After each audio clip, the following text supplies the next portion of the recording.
మీ దృష్టిలో రిలాక్సేషన్ అంటే ఏంటి? కమెంట్ చేయండి. కానీ మా దృష్టిలో రిలాక్సేషన్ అంటే లాంగ్ డ్రైవ్స్, నచ్చింది తినడం, నచ్చిన చోటకి వెళ్ళడం అండ్ నేచర్తో స్పెండ్ చేసి ఎంజాయ్ చేయడం అన్నమాట ఆల్ టుగెదర్. మేము వెళ్ళిన రిసార్ట్ చుట్టూతా కవర్డ్ బై లేక్స్ అన్నమాట. మనసుకి ఎంత హ్యాపీగా అనిపించిందంటే మాకు ఇది ఒక therapy. After 2 hours of continuous journey మేము వాష్రూమ్స్ కని ఆగాము. ఇలా మాల్స్ లాగా ఉంటాయి. So that will be very need to go through. ఇంతకు మీరు సర్ప్రైజ్ ఏంటో గెస్ట్ చేశారా? చాలా మంది గెస్ట్ చేశారు. ఇంక ఈ వీడియో తర్వాత ఆ సర్ప్రైజ్ ఏంటో రివీల్ చేస్తాను. అన్నట్లు నేను మీకు చెప్పాలి, నేనేమి ట్రాఫిక్లో డ్రైవ్ చేయట్లేదు. బట్ మా రిసార్ట్ దగ్గరే లేక్ వ్యూ పాయింట్ దాకా ఒక 2 minutes అలా డ్రైవ్ చేశాను అంతే కారు. మేము మధ్యాహ్నం లంచ్కి శివశంకర్ అనే ఫేమస్ రెస్టారెంట్లో ఆగామన్నమాట. అది అరిటాకు భోజనం. అక్కడికి వెళ్ళాలని ఆల్మోస్ట్ ఒక 1 month నుంచి అనుకుంటున్నాం. సో పనుండి అక్కడికి వెళ్ళాం కాబట్టి ఇది కూడా చూసుకొని వచ్చేసాం ఆన్ ద వేలో.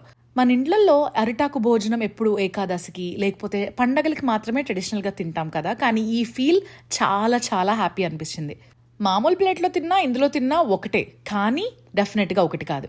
ఈ అరిటాకుల్లో న్యాచురల్ యాంటీ ఆక్సిడెంట్స్ ఉంటాయి అన్నమాట. ఆల్సో యాంటీ బ్యాక్టీరియల్ ప్రాపర్టీస్ ఉంటాయి which kill germs in food. ఎంతైనా మన పూర్వకాలపు పద్ధతులు అస్సలు మర్చిపోవడానికి వీలే లేదు.